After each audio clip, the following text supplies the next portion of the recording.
Not really. Hi, everyone. What a great way to start the show with a good bit of laughter. I bet you could use some good laughter out there. Welcome into Primetime, our special edition once a month called Women Unscripted. And Women Unscripted, it pretty much is for the most part. I'm your host, Barbara Marville-Kelly. My co-hosts happen to be to my right, Helena Trangata, also known as Tinkerbella. And then we have for the first time, my dear good friend, Debora Diaz. So happy to be here. And it's exciting to have you with us, and I know you're going to have some really good input on our show today, as well as my dear friend Sharon Kistler, head of the Amazing Women group that we were at breakfast this morning down in Safety Harbor. So you've got a powerhouse of life coaches and consultants and a little bit of law to add with that. Exactly. But you know what? I'm just going to let loose here because I've had some things really bothering you. You know it's becoming, all right? This right here, I know it can be our great best friend or our worst nightmare. If you agree, raise your hand whether we can see you or not. But I have to tell you, parents, grandparents that we talk to, and you know that, Tink, from time to time we hear the same thing over and over. This digital age, what is happening? Our kids are being so distracted, and I know that we can use these to our best of ability, but how much time do we spend wasting time rebooting computers, trying to get these things to work, trying to remember all the passwords on all these different sites and everything? But the main thing that's really bothering me is our next generations and the generations to come. And as life coaches, obviously, and with Debora having her family law practice, she faces this on a regular basis, as much as I'm sure she hates to admit. But I'm going to just throw this out there. And I was watching one of the news stations, and up came some stuff that I really wanted to hear because I thought it was just me, because I didn't want to sound like I wasn't with the times. I like to think that I am, but I'm not. But I just see the frustrations with not only myself, but within families and all with this digital age, and wondering how do we parents engage in a digital world so that we have balance, how we have alignment. I'm just going to throw this out and you guys just jump in there. Debora, I'm sure you're faced with a lot. It's affecting everything. I have to laugh as you're saying this digital age. I was in a mediation last week, and the mediator asked the mother, and now we're talking of a young child, 3 years old, does the child have a cell phone yet? And I did a double take thinking, is that what we've become? Yeah. So that it's so dominating our culture and society that we're immediately connected, and that is what's happening. Did the 3-year-old have a cell phone? That's what I was going to say. Not yet. That was the answer. Not yet. Not yet. Not yet. What would the 3-year-old do? I mean, what would be the importance of a 3-year-old to have a phone? I was just going to ask that same question. But you know, it's true. They play games. They play the games. They're entertained. It's amazing. They're like a pacifier for the children. I mean, they know how to get into before I could even do it. They're like, give me the phone. They're 2 and 3. Many of the parents are giving it to them when they're in a car seat as a babysitter with videos on them and keep them busy. And so the child is holding mom or dad's phone even when they're in a restaurant or in the car. And the kids learn how to do all that. And the other part of that is, I'm concerned, I mean, I know that's not really what we're talking about, but the electronics of that, being that close to the baby for that amount of time, that's concerning to me. And they talk about the blue light on the eyes. Isn't that harmful to a baby's eyes? I'm not a doctor, but they're advertising. Now they advertise, get the blue light glasses if you're on the computer a lot. In fact, I just happened to order a pair because it says you should get them if you're on if you're viewing a computer. Already that's just bugging me. And I got to go buy blue light glasses because I'm on the computer. See what I'm saying? This is even a waste of conversation sometimes when we spend all this about, now we've got to do this, we got to do that. And then we don't even know what the repercussions, the long-term effects, what the repercussions are. Right. This is how we've learned, the mistakes that we've made, and then we come up, we have a huge, not just social problem, but maybe health issues. Right, exactly. Well, there are a lot of people, maybe they're a little on the edge, maybe they're not mainstream, that talk about the radiation that we're absorbing and how bad it is for us. But how much worse would it be if a child starts when they're a wee thing in a car seat absorbing that radiation? I mean, my great nieces and nephews, they're allowed to have the phone like in bed at night before they go to sleep. This is what entertains them. I would say I would absolutely disagree with that. I just read another article talking about how your brain gets so cued into that you've got to hear the dings and the messages. And I actually started following myself. And when my cell phone dings for a message, I'm thinking, your pulse races. Yes. And You don't know if you got to say, I got to answer it, I got to answer it. yeah. So one of the That's recommendations is to make sure you shut off your electronics at least 1 hour Right. before bedtime, and keep it away from the bedside table. Put it away so that you can't constantly be reaching and looking at it. Yeah, and that takes That's true. self-control. It is. Does. Self-control. But it is. I use mine for alarm clock. I have actually. So do I, but I'm going to change because actually I have the Alexa, so I've been using her lately to wake me up. Then I'm going to stop. I'm going to move it and not keep it. But I don't usually pick it up unless for some reason I can't sleep. That wouldn't be what I would do. But normally I don't look at it when I get up during the night for any reason. So we're dealing with this as adults. Just imagine what our generations are dealing with as they're coming up with this. And, you know, we were talking earlier about the generations, the millennials have already, I think Rob Imperato, Rob, if you're out there, hello. Hey, Rob. Rob was here in our show last week. It was last Monday, and he was talking about the digital age, and I learned so much from Rob, and we're going to have him back probably remotely to come in and talk. Maybe we'll have him come in with one of our Women Unscripted shows, because we're really looking at this with open eyes to see how any of us as life coaches can raise the awareness, because I know, you know what, giving parents today the benefit of the doubt, some parents are out there working more than one job, they're going to school, and then they're also raising a family. And so taking that extra time, if they can find that time at all to be conscious parents, to put that time in, to limit their children on their devices, the digital age. I haven't raised kids. And there's pluses. Now. You know, technology has done great things, but it's like we need to, parents and adults need to take control. It should be controlled technology. And, you know, there are people who the word control just like is like chalk on a chalkboard, but it's about boundaries. It is. So it's really, if you don't want to use the word control, just the boundaries of, we're at the dinner. I mean, how many times do you go to the restaurant and everybody there? Everybody is sitting like this. Yes. Everybody. The parents bring the iPads for the kids. Yes. The kids are each watching a movie, and both parents are there. The other day we were out somewhere, and there was 4 of them. Dad was on his phone. The kids were actually coloring, which was good. And Mom's just sitting there like that. Nobody's paying one so bit where of is that attention. family connection? Well, that's the thing. Where is it? That's the thing. They're forgetting how to connect. I mean, I have a lot of people that I'm talking about, you know, better communication, relationships, and they're losing that skill level on how to really connect and talk, and even on the emotional level, because it's shutting down, you know, a lot of our natural, say, the neural pathways, that are, the response is slower. I just heard something. Were we talking about it earlier? About so much, let's see, what is it? It was so much screen time that a child would have is actually slowing down the neural connections. Now that's scary. That's very scary. So how are they going to communicate later on then? And how do you know, as far as, you know, progressing in life and child development, or even with adults, I mean, and going into our older years, how do you know what is going to affect us like that? Exactly. We're going to have to develop. This came to me the other morning when I was meditating, as we all compare notes as we're working with health challenges, as we add years to our life. You know, you've heard about the staging homes, right? Realtors and staging homes. I think we're at a point where we have to do life staging.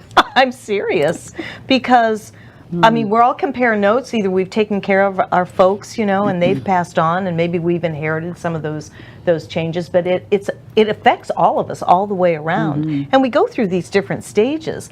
But I'm all the way back to the generations and wondering, how can we help our next generations with what we've learned, and how do we bridge that gap to the millennials? Right. And then is it the X generation that's after that, what are the really young ones, like our grandkids, the 4, 5, and 6? Well, it's, do you know, what it's are they? affecting everyone. John's just told me. What did you say they were? Zennials? Zennials. Well, that's kind of cute. Yeah.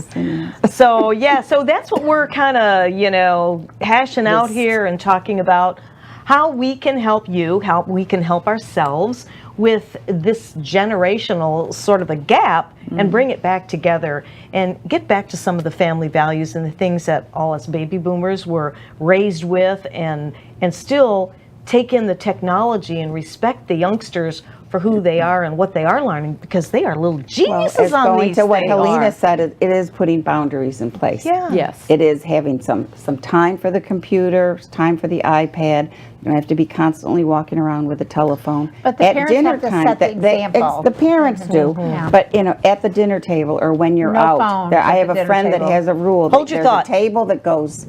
Hold your thought. We'll come back with you right after this. Don't go anywhere.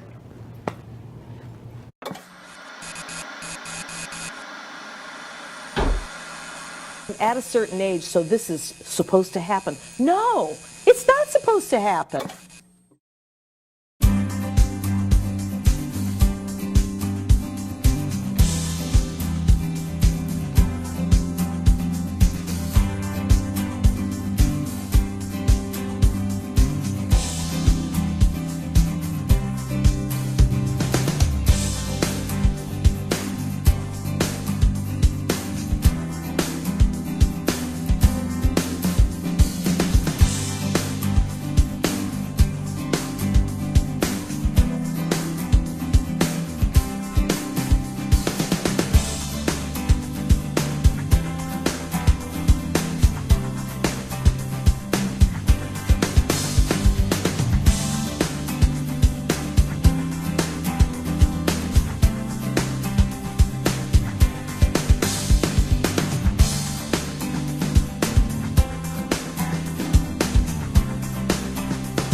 Hi, I'm Jerry from Hot Locks Hair Salon. We are conveniently located at 13414 US Highway 19 in Hudson. I've been a local hairstylist in our community for the last 34 years, 7 of which I was an educator. Our passion is the artistry of hair, and Hot Locks is here to help you achieve your perfect image. You can call us at 727-514-9978.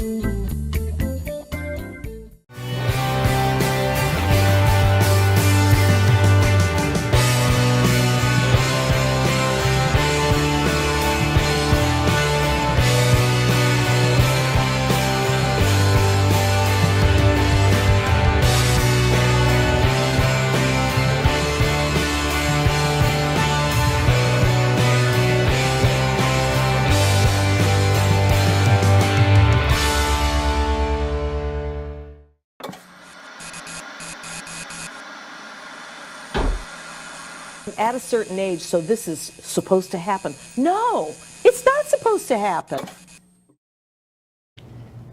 Hello, everyone, and welcome back into Primetime Women Unscripted. We're going to just jump right in with a point that Debora was making about conscious parenting and boundaries. About putting some boundaries in place. I have several friends that I know with children will put some kind of receptacle, like a box, on the table when they're sitting down to dinner, and all the cell phones go into the box. That's it. You're disconnected for that 30-minute period or whatever it takes.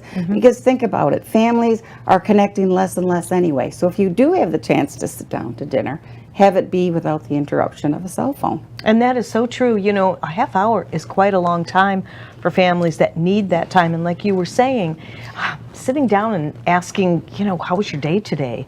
What about the class that you were having? Some of us grew up with that. We assume that it's still going on. And yet, when you talk to, like when I talk to my children, that's really not what goes on. It's more likely that they're all eating separately, or they're eating in the backseat of the car because they go through a drive-through. The kids are in the back seat, and you know they eat on the way to a soccer game or something. And it's really scary to me to think that we are raising this next generation. And I'm really talking about the generation grab and go society. That would be my grandchildren. I don't know that they're going to be. I mean, they'll text. My granddaughter will text my grandson in the same room rather than speak to him. And that to me is just scary. And then we looked at this interview where they, you know, teachers are saying that they don't know how to interview, they don't know how to hold a conversation. They don't have the skills. They've not developed the skills because of all the time. I mean, this is our first, I guess the millennials would be the first generation that has had cell phones since they were cell phones. They've been fully digitized. From kindergarten digitized. Kindergarten on up. Well, the other thing too is, say, texting. There's this whole, let's say the language is shortened. You know, we have LOL, OMG, you know, all these abbreviations, or how about K, you know, and it's supposed to describe what a conversation. And people get used to not having a detailed conversation. And I tell you what, if you're into anything emotional, texting is terrible because you cannot read what the person's really trying to convey, and you can misinterpret it. And even with emoticons. Exactly. and yes, and while it's cute and convenient, you really don't get to the deeper level of, or even the truth. I mean, somebody can misinterpret. Not connecting emotionally. Not connecting, exactly. And that's can have repercussions because they forget the skill. You're not building the skill to communicate. That's so true. And you know, when you think about it, I think we all have had time where we maybe couldn't connect emotionally. Right. So now we add this business to it. Yes. I don't want to connect this way because I am a firm believer that perception is everything. And I can be saying something to you or you'll take it one way, you'll take it another, you'll take it another. You might get it, and then you might not. But to do this, how do you show emotion on this? You know, I tell you, John was in my ear while we were talking here, and he was saying that there is now been deemed a gaming disorder. Yeah. By WHO, World Health Organization. Yes. Now, how do you like that? You heard it here on Primetime, Women Unscripted, so you can see our passion in talking about this digital age. A gaming disorder? It's true. Right. Well, there's several people that have died. Yes. I'm sure John knows. Well, that, you know, that because they refuse to leave the game. They sit there uninterrupted for like hours and hours, not minutes, hours. And it breaks down communication, and they're also developing an addiction. Here we go, because the brain is, you know, receiving the information, short information. Yes, the motor skills. How fast can you go? But they actually are getting carpal tunnel in their digits where they're playing the game because so much earlier because they've been doing it since they were this big. Exactly. Well, you know, and those games, and we had some games when my sons were growing up, and I had a real big deal about not playing Atari violence game and all that. Compared to now. But now, what's going on is they're becoming desensitized. Yes. Desensitized. Do I need to go into what happened in this last couple of weeks, which I really don't want to? But I'll tell you, it concerns me. I've always been interested in what happens to the human brain when these things happen. And, they blame this, they blame that, they blame the parents, the blame goes everywhere. But, it's a matter of being proactive and being an effective parent. And just when we think we may be, well, maybe we don't know, because we're so self-absorbed in going out and working and making a living and making sure the kids are dressed and they have lunch money for school and doing their and all of that. It's overwhelming. It's overwhelming, and I can understand at times. Okay, put that, the phone or the iPad in front of them and let them play their games. You know what? I have kids' games on my phones in my iPad for my grandson. He is limited to the time that he spends on them. But I'll tell you what, he is smart as a whip. Because what does this mean? He said, "Oh, Mimi, just go to Google. Google it. You'll find." He's 4. Term. I know. Google it. I looked at my son. He goes, yeah. And even he is in overwhelm. Yeah. I mean, he's going on his 50s right now, my son, and this is a first experience for him. What an experience to be involved with the digital age, So. And there is a good side to it. Oh, absolutely. Because you can be in contact, let's say, with your child, or even the experience that we had with the school shooting, and people, that was their only means of connecting, with the outside world to find out what was really going on. So there is a component where it can be necessary. But it's just I mean, you could say the same thing. I mean, I know this is far-fetched, but fire extinguishers are necessary and good in emergency. Right. But we don't hold them in our hands every moment. Well, it's the overkill. It's gone so far out of sight. And Rob was speaking again. Rob last week, he was speaking about the digital bullying. And I think you also have had addressed that on your show before. However, part of it is there's, I'm thinking bullying. We were all bullied when we were kids, but it's a whole different world now. Way different It's a whole different world. Cyberbullying. And then they pick up their phone and they want to know what the kids are saying about them. They won't even unfriend the person. This is what I've been told. They actually want to hear everything that's being said about them. Trolling for what they're, they probably put Google alerts on it. Yeah. I think they put Google alerts on their names, and they want to know. And even I was watching a video by Sandra Bullock today, and she was talking about how people put her down in the press, and she said, and here she is, Sandra Bullock. I mean, she's multimillionaire, she's won awards and everything, but she still admitted it gets her down. We're humans. Now somebody like Sandra Bullock, and then you take a little child who's maybe just fragile, they're developing. They're just, they're vulnerable, and then you say something like, they're 4 eyes, those are the things that I heard when I was a kid, but I think they say worse than that. They're a mommy's boy, they're a this, they're a that, and then these little children just kind of melt. Yeah. It's very scary, and how well we know it's a serious problem when we've had several, even in our county, where young adults, teenagers have committed suicide. Well, sure, because of over bullying. Yes. Over the bullying. So there's so unbearable, and how sad is that it's so unbearable that they think that that's their only way out. That's exactly right. They don't know what the other choices are, especially if they lose that ability to connect and feel good about themselves, making true friendships, and not just the so-called online friendships that really are not filling their life. That's I think fake. that was. I tell my clients Facebook fantasy. Yes. Stay off of it. Oh, that's Facebook a good fantasy. one. Yes. Because I've heard even people say, "Oh, everybody has such a beautiful life." No, wake up. No. Do you think people are just it's fantasy? No, really don't look. People look at other people's pictures and they're going here and they look like they're enjoying and all this. Well, you don't know the true. Remember, we really don't know the true things that are going on. Yes, there's a lot of good things happening and people are, but you can't just look at what's going on and say, "Oh, that's real." Well, I think the other part of that is then look for us to be looking at their phones, their digital activity. But I think that they're so smart. These kids are so smart that they know how to hide it from mom and dad. And when you're talking about texting, what they have. I mean, unless you're watching the directory of texting, you don't even know what it means. I mean, they have little 3 letters for "mom just walked in the room" type thing. Yes. They have.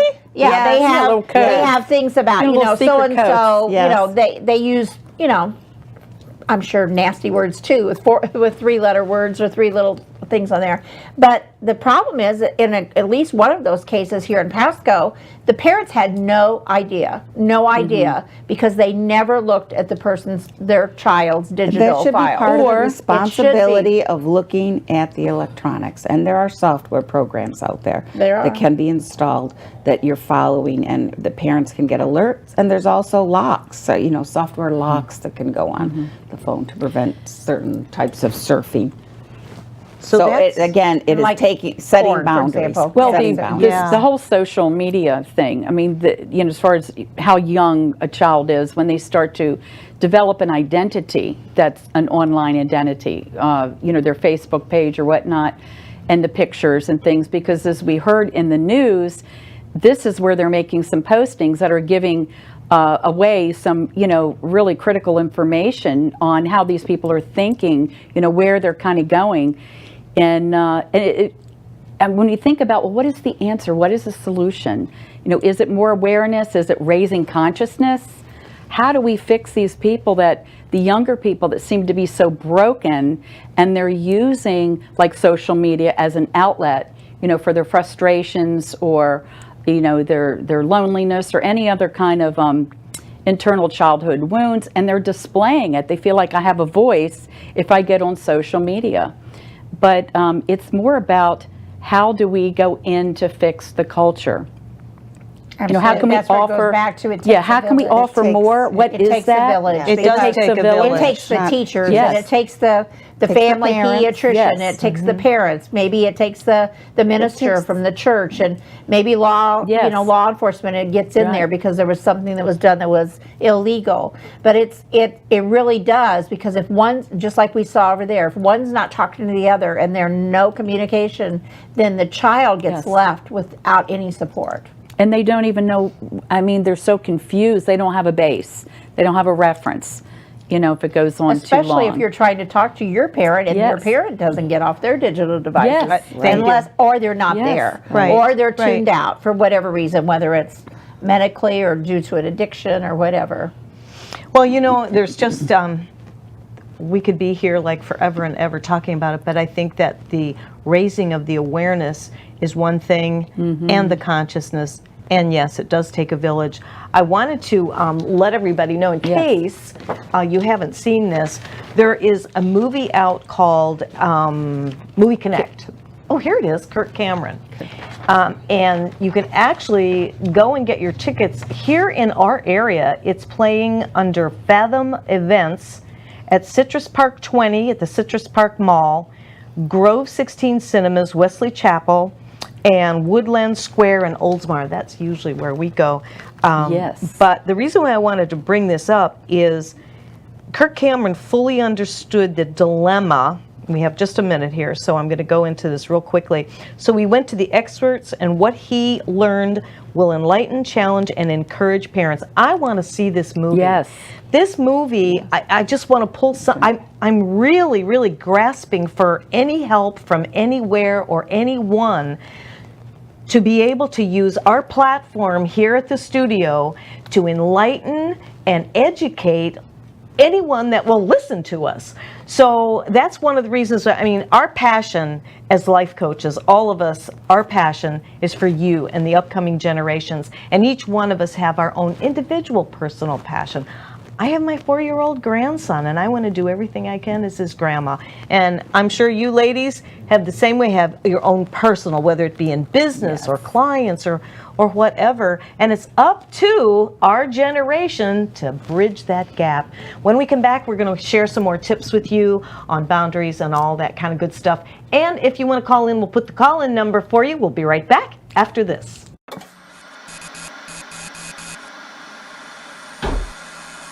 At a certain age, so this is supposed to happen. No, it's not supposed to happen.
Hi, I'm Jerry from Hot Locks Hair Salon. We are conveniently located at 13414 US Highway 19 in Hudson.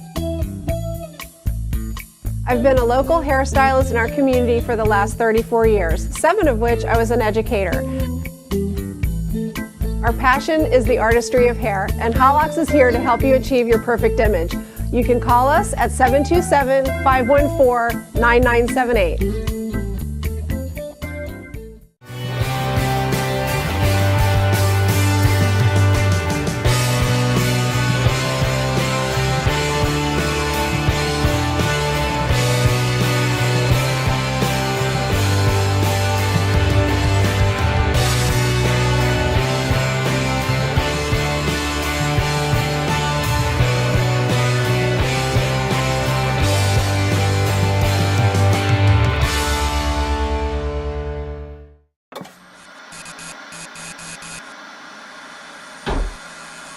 At a certain age, so this is supposed to happen. No, it's not supposed to happen. What if you win, you're entitled to something, right? Right. What I about know, this word that I think is so important in parenting? Consequences. Consequences. Behavior Nobody has has consequences. consequences anymore. Yes. We are back, and thank you. We're just having a spirited discussion here, very high-spirited. Well, you know, when it comes to family, I mean, after all, that's our love, our family. And I was just saying, I picked up a note that really drove it home for me because I hear about all this entitlement from the younger generation. Entitlement. Well, what do they? Why? Why do they feel entitled? What is it all about them? Well, we get married, we have a family. If you're like this, raise your hand. I mean, it's all about the kids. It is all about the kids. We do everything we possibly can with the kids. I know I tried to raise my kids with consequences, with proper discipline that I researched before I decided to implement. But if we live for our kids and so they become all about them, Yes. do they become entitled organically? It just hit me just yesterday when I heard this. And I'm going, well, that makes a lot of sense. If we're giving and we're doing this and we're doing, and they do become entitled. Well, gosh They don't darn. know different. Hmm? They don't know any They don't know different. any different. And when we were kids, it was like the opposite. Yes. It was like the child was kind of like, we had structure, we had rules. We were kind of in the adult world being, trained or groomed to be young adults, going into adulthood, responsibility and things like that. But it seems like it's a reverse in a way. It's like the parents are in the child's world, which it does kind which is fun, which is great to be a child again, to have those experiences. But where's the balance? boundaries. How do you know Right. the boundaries and the Right. balance when you kind of, But I think we said it during the break, parents are afraid to parent. They just want to be the kid's best friend. And that's never going to give your child the idea of what they need to be as a parent either, is it? No. No, because of the fact that they don't have those boundaries. And they, all babies come into this world wanting structure. I rock Yes. babies in the NICU, and they're always talking about the babies that come in that have drug issues, that are addicted, that they're disorganized. Now, they're not talking about just their brain. Their whole little bodies are disorganized. Yes. Babies want structure. They want to be fed and bathed and Have boundaries. have boundaries. They want to Yes. have structure. They start puppies want structure. You go Right. get a You're puppy. training your puppy you when to train go your out, puppy, right. and you train your child. Right. This is when we eat. Yes. This is what we do next. Yes. This is what we do next. Somewhere along the line, we quit training them. Is Because that? That's true. it's kind of this deterioration in evolving into they want to be Yes. friends with the children. So we no instead of longer a lot. train So them. it's We not just let them training, rule it's the more roost? being friends where excuse me, where parents are afraid to parent. Put some guidelines in place. You can. I grew up, and when I was growing up, I mean, we went out to a restaurant. We had to sit at the table and behave. Okay. How we many did times too. are you out at a restaurant now, and the little children are running around the place? Okay, true. where the That's parents true. aren't putting boundaries. Fine, I understand. They're children. But how are you teaching the boundaries? Okay? Exactly. The other diners don't want the children running up to their table. No, basically. When you're going to a McDonald's, when you're going to the places that that's expected. Yeah, I'm talking they have the about playground you're or going to something. the finer restaurants Yes. out. I mean, it starts there. Yeah. You're training What's appropriate. manners. I could never call an adult by their first name, Graham. Now, I'm not saying that that's the right way. I but I'm saying that's what I was. It had to be, Mr. Right. Mrs. Yes. Right. I wasn't calling my neighbor Joanne. You know what I'm Right, saying? right. And it was yes, sir, no, ma'am. Yeah, it was that like was that. too. That's I was taught exactly to it. do Just that, too. polite, ask for anything. We went to Exactly. visiting people's homes. Don't you dare ask for anything. That's Oh, right. It's like it was. And I don't just- move. I used to Well, that might have been too kids that. strict, but I'm saying there were but I guidelines. don't know that it was too. But see, that goes back to the structure, Right. Yes. and it goes back to teaching them it's not all about them. Right. This That's is what you're right. saying. Yeah. It's not all about them. I love it when I see parents that take their children to a not-for-profit fundraiser. Right. I love that that. because Yes. they get to see, or we're going. What I used to do with my kids was, I would say, now we're going to clean your toy closet out, Yes. and what you don't want anymore, not something Yes. that's broken, but No. we're going to take this to little boys and girls who There don't you have that appropriate thing. So I feel like it's really important when a parent teaches their child that it isn't all about them. Right, right. I know families that have start different traditions on the gifts under the Christmas tree. Pick out one that's the one you're giving away. Or around Thanksgiving, Right. going to a soup kitchen. If you and take them to showing. serve, or you take take at them least to they see you doing it, then they're going to be more appreciative, I think. And I heard something too, talking about boundaries and behaviors with children, that needing the structure. I read an article with social psychology, and children really want the structure. They want to know how to have self-control.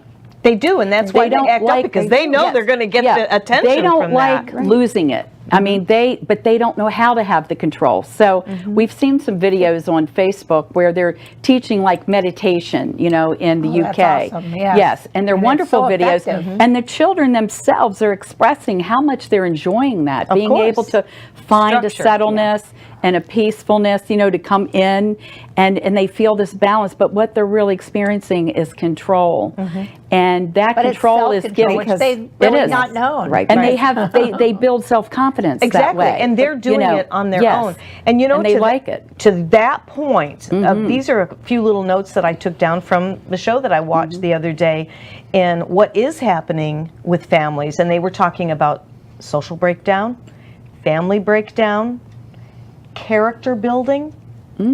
Where's Exactly. that? Where's that? But this is what really got me, is we are in a culture of toxic stress and anger and violence. And to your point, if we could get to the kids, and we've all had these conversations, if we could get to the kids somehow at a level, like you're saying, with meditation, Tai Chi, Qigong, and get them to take that time for themselves at a younger age, it automatically comes over them, and they will win, and they will like feel accomplished. And then the next time, like when we grew up, we were told to count to 10, and there's something to be said for that, right? That's right. That's right. Yeah, because it's no different than doing that or holding your breath and thinking, smell the flowers, blow out the candles. And you know what? The kids do love that. They do, and the kids build that confidence. They feel it's a personal growth, but I think the parents enjoy it, because they have a sense of control over the situation as well. Instead of the kid throwing the tantrum, he can shift into some kind of personal habits of being able to calm themselves. Right. And it's just so beneficial all the way around, and it's a part of maturity and growth. Exactly. So. Debora, you are a counselor and you see a lot. Is there anything that you can share that you have worked with your clients in bridging that gap and making some headway? I mean, you've been a family law attorney for how many years? Since 1995. So I'll let other people do the math. So Debora's got quite a bit of experience here. It's parents having to take control. So say if there's a breakup of the family, and we're dealing with a divorce situation, if the parent is whining and degrading the other spouse, the child picks up on that. So it comes back to The adults Yes. have to take charge Yes. of how they're going to react to the situation. Children are resilient. They love both parents. Okay, I always counsel my clients and say, you are getting divorced. The children aren't getting divorced. And they, no matter what. So when parents are talking about the other spouse and they're saying your dad is this and your mom is this, and when they degrade, that's also insulting the child, because that other spouse is their parent. That's right. Yeah. So it's learning that there has to be some. So I'm always recommending, if the parents are having the tough time with the breakup of relationship, to get into counseling. Of course, and to get into counseling and talk about it. And do you feel, and we only have just a few seconds remaining, but before our break, do you feel that that is also contributory to the kids today in kind of like latchkey kids, exacerbated? Like when we were kids, we were latchkey kids, but it seems like it's more so now, especially when they're Well, from if you're broken losing families. your parent, if you're losing your connection to your parent, and then if the one parent is insulting the other spouse, Sure. the child is feeling, who do they go to? Exactly. Who do they go to? And they could blame go to this themselves too. We sometimes. go to the whole Yes. thing, and they Yes. start to And they develop. find Yes. they An find outside- friends that aren't Right. really friends. That's Right. what I was Fake just friends. going to Right. say. And Fake sometimes friends. it's actually someone who could hurt them. Yes. Right. I mean, physically outside or world. mentally hurt So there's them. there's a lot of Yes. factors involved. Thank There you. is. We're going to take a quick little time out. When we come back, we're going to have some more little tidbits for you. I'm hoping you're enjoying the show here today. I know some of the things are a little on the downside, but we do have the upside in the last section as well. We'll be right back.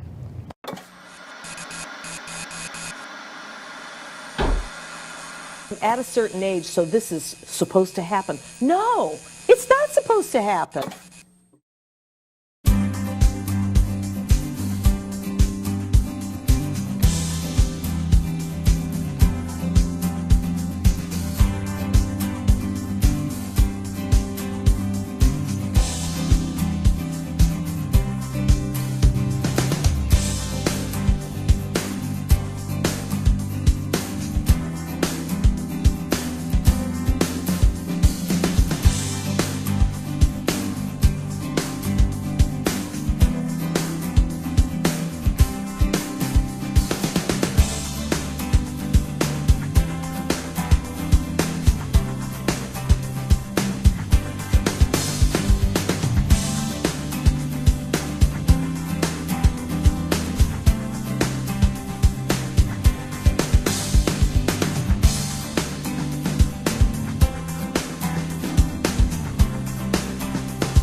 Hi, I'm Jerry from Hot Locks Hair Salon. We are conveniently located at 13414 US Highway 19 in Hudson. I've been a local hairstylist in our community for the last 34 years, 7 of which I was an educator. Our passion is the artistry of hair, and Hot Locks is here to help you achieve your perfect image. You can call us at 727-514-9978.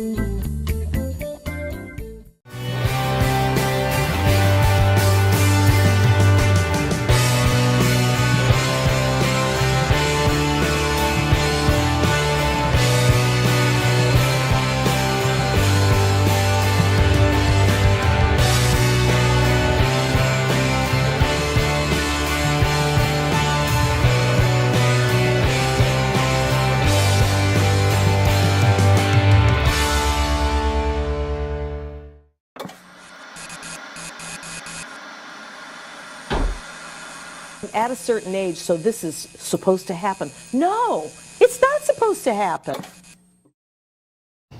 Hi everyone, welcome back into Prime Time, our special edition called Women Unscripted. We are always here the last Monday of every month. I'm Barbara Marville-Kelly. With me is Helena Trangata. We have Debora Diaz and of course Sharon Kistler, our amazing woman group leader, and I mean it's a big group leader. I want to thank all the ladies for coming on, and in this last segment we're going to give you some of the solutions and some of the things that you can do, that you can look into, and reach out to any one of us. If we can help one person out there in the audience today, that makes a difference. During the break, we were just talking about it's all about connection. And as you and I were talking about on the way back from Cher's breakfast meeting this morning, love. Which we got to attend. Yes, Yes. wonderful. And we talked about that at your meeting. It's love and the connection of love and communicating with your child.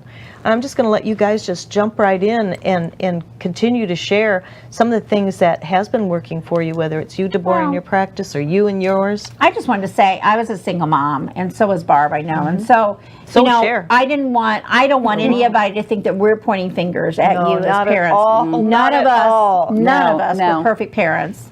And No. we just know that you want to try to, you want to do better. We know whether you're a single parent or two-parent family, we know that you're trying to do the best. And we just want you to realize that there are some options for you, and that this is a big problem. And because life gets so busy, maybe you're not even aware of it yet. So we want to raise the awareness, but we want to say to you, most of you are doing phenomenal jobs. And we bless you because of the fact that you're raising our next generation. That's right. You have these precious little souls in your hand, and we just want those precious little souls to grow up to be healthy and wealthy and wise. And so we don't, this isn't at all about parent bashing by any means or millennial bashing or anything. Not at It's all. raising the consciousness. It's raising the That's right. consciousness, and Raising we the just want to say, there are things that you can do. Debora mentioned a while ago, counselors. There's ministers that you can contact. Your minister, social workers that are in the field, any of us. You could contact any of us, and we'll point you in a direction that might be helpful for you. Well, exactly, and knowing what your child is up to.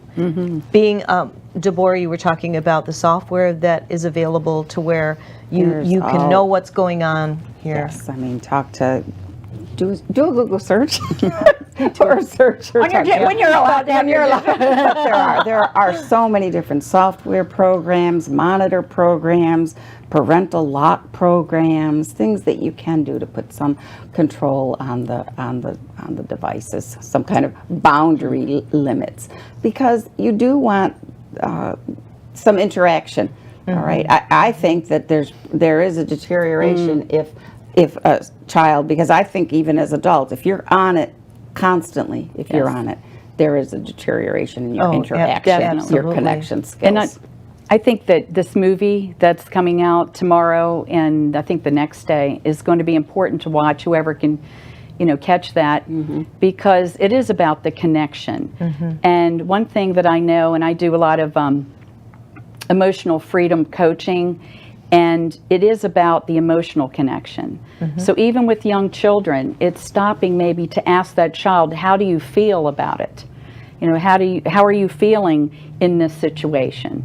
And just kind of peering a little deeper and peel back some of the layers so you can discuss what feelings are like, how other people feel when you say certain things or do certain things. And it's not just cutting it short, shortchanging with texting and things like that.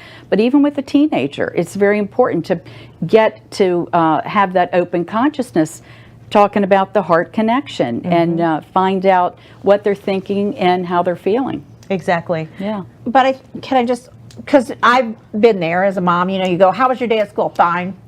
How was this? Fine. The one-word conversation. So you have to sometimes say, well, I heard about, you can make up a story. I heard about so-and-so, he was getting there was some bullying going on. Have you heard of that? Has that ever happened? And let them tell you what's happening in their lives. It may not be them specifically, but about their friends or something, so that you get some insight. So you're telling them also that you're aware, that you know what's And the you care. potential of what's Yes. going on. You're Yes. aware What and could you go care, on. and you Yes. care about that. One thing I was going to mention real quick, there's a fantastic video on Facebook, of course, of William and Kate, the royal family, and the cutest video Oh, yes. of them squatting down, getting eye to eye with their little son and daughter. And and there's just these multiple times when they're doing, and that is connection. It is eye connection. contact, Right yes, there. At their right level. on their level, and I'm there for you. Let's That's let's what I discuss say. this. I want to look at the whites of their eyes. Yes. Well, as the old-fashioned saying goes, your eyes are the window to your Right. soul. I'm looking at you, kid. Exactly. Yes. And that is really good advice too, because when you can connect with your child, they want to connect back with you. And they have some of their peculiar ways of showing it. But But we were talking today about doing things like doing little exercises with your kids, Yes. or reading or watching one of their videos. That seemed to be really good with my kids. My grandkids we went there for vacation because my kids all live out of town, and I watched The Littlest Mermaid about 200 times in a week. But the whole point is they remember that I watched The Little Exactly. Mermaid Right. with them. Exactly. And I learned about Sharing The a Little moment. Mermaid. But Yep. you got to get to their level. I think that both by visually and yeah. also you've got to act, or show some interest in what they do. Yes. Because Right, what music are they listening to? Oh, yeah. When they start talking about groups, I mean.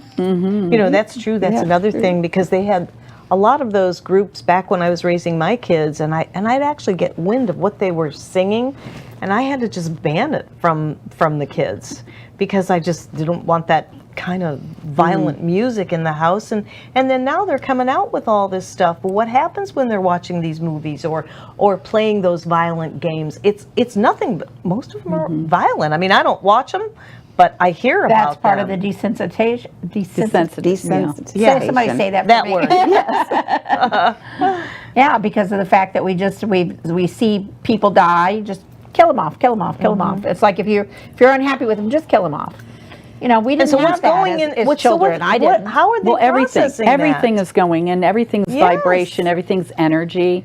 And I think with conscious parenting, they are becoming more aware of that. I think so. They're tuning into their Yes, kids. yes. And I think they are trying to give them those experiences to raise them higher. But the ones that are slipping through the cracks, I think that's what we're speaking to. Yes, yes. And it's easy to do. We understand. Yes. You're out there, you're working a couple of jobs, maybe you've had some financial setbacks or whatever. We understand. Believe me, life hasn't always been a bed of roses for all of us, but we've found a way to connect to ourselves. And one of the things that I want to say is just love. Love will save the day. It will save all of us if we will connect to one another, starting with our family. That love-empowered life will make all the difference in the world. And we're here for you. Try to watch that movie, Movie Connect. Is that what Movie Connect or ConnectMovie.com? yeah. And just watch that movie. We haven't seen it, but very I've relevant. I'm going tomorrow. It's so Yeah. relevant for today's is. times. Connect. And you can We get have a minute left. Do have a minute we left? have 30 seconds left. I just want to say you had the memories of, we all try to make memories for our families, right? One of my memories is that every 10 night seconds. my dad would say, I love you, good night, and he would kiss me good night. My mom and dad both would. I mean, that's, to me, that's like one of my best memories. Connection. You know? Of course, it's down to connection. the connection. Nothing connects more than love. Speaking That's of right. love, thanks for joining us. Ready, girls? Throw a kiss. Mwah!